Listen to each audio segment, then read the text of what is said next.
waxay yiraahdaan culimadu ilaa nabiyilaahi Sulaymaan wixii ka dambeeyay waligeed nin shaytaan ama jin adeegsaday oo ka faa'iiday lama arag taariikhda dib u raaca inta nuuraaniyaad kula shaqaysan jireen ayaama ayay boombooniyaan ka bacdina way ka guuraan ayaamay boombooniyaan ka bacdina way ka guuraan hadaanay dilinba hadaanay dhibaato u geysanba marka haddii nimanka waxa ku heshiiseen sida loola heshiiyay iyo sida loo dalbado iyo taxdiir al-arwaax iyo waxaasna waan ka hadli doonaa insha Allah haday naftiigu sinto 10keenu ku jiri doonaa haddii in yar oo talaaba ah nimankaas aad wacadkaadooda dhigateen aad ka baxdo khalaas dagaal bay kugu qaadayaan laba yani sheeko oo xaqiiqo oo dhacday baan idinka waramaya masaajidkan aynu ku jirro masaajidka calmataan Soomaa guryaha nimanka albeerkadu maxamed ka dhisan tahay guryo yar yar oo gaagaaban bay ahaan jireen baaniyaaladii waxaa jiri jiray markaa nin hindiya baaniyaal ah oo wuxuu samayn jiray xaafadaha ayaa wuxuu u samayn jiray furaashadii berigii hore lagu seexan jiray cudbi baa lagu cabayn jiray marka furaashka cudbida lagu cabeeyo marka muddo lagu seexdo way isku dhigi jirtay hadhow inta mara cusub la soo iibiyo ayaa cudbida laga furaya cudbidii marka waa la feedhaya waa la garaacaya markii kala furfurato ayaa maradii cusbayd lagu xidhi jiray deedna dib baa loo moorin jiray lacag buu ka qaadan jiray marka shaqadiisu intaas ay ahayd jimankana uu la shaqaysan jiray ninkaas waa xaqiiqo dhacday weey deedna ninkaas wuxuu sameeyay wambu suuqa inta sayladu waxay halkan imika tiyaatarka halkan tiyaatarku imika ku yaalo baa saylada Hargeysa ahaan jirtay intuu halkan tagay buu wan soo iibiyay oo rabay inuu u qalo shayaatiintiisa wankii oo ugu xidhnaa geed waa la gooyay ku haryaalay maxaan ku dhahay dukaanadaas ayaa waxa soo gashay jimca barxadlihii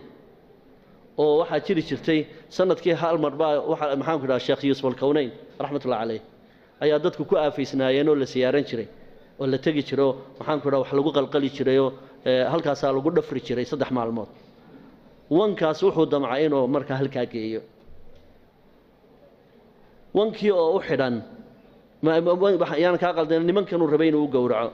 jimca barxadlii baa soo galay dabeedna wuxuu geeyay halkii maxaan ku dhahay qabriga uu gowracay uu iskaga soo noqday guriga kelidii baa degan hoosto ka xidhay deedna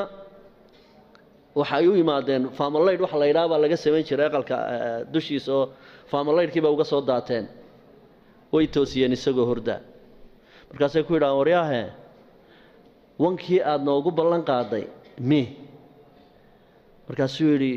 waxaan go'aansaday wankaana inaan halka ku gowraco idina wan kale aan idin iibiyo markaas waxay yiraahdeen wankii aad naga bixisay baridiisa wan baridaas oo kale leh ifkaba ma joogay maxaad yeeli wankii aad bixisay ee annaga nagu hunguri gelisay ifkaba ma yaala baridiisa wax leh haye waxay yiraahdeen maxkamad baa lagu saaray aad ka maqan tahay adoo ka maqan ninka nala socdaana waa dhakhtarkii waa dhakhtar waxa uu ninkii wada shaqaysanaysan wacadka wada gashan wuxuu go'aamiyay inta ili kugu taalo dhan laga saaro dhammaan dhowr iyo 30kii iligba dhulka laga dhigay xabad dhiigi kama iman ninka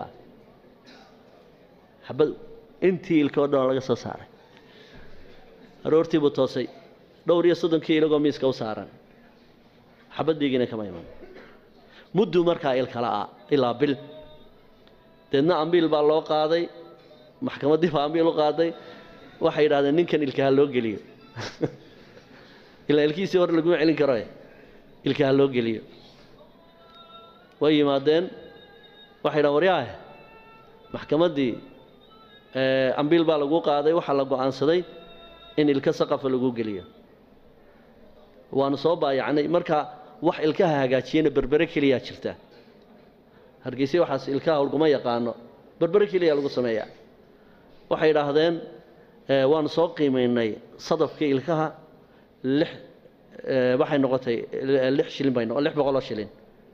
ayay noqotay 600 shilin wakaas noolkaagii go-an baak wakaas dhaqaajiyo orodilkaa berbere ka soo gasho sidii buu markaa ninkii ilka saqafa ku lahaan jiray dabadeedna ku halaagsamay markii dambe marka haddii bahalladan aad baabkooda gasho waan ka warramaynaa albaabkooda sida loo garaaco albaab la galay leeyihiin laakiin lagama bixi karo albaabkooda lagama bixi karo waxaan insha allahu ku soo khatimayaa hindiga ilkaha laga guray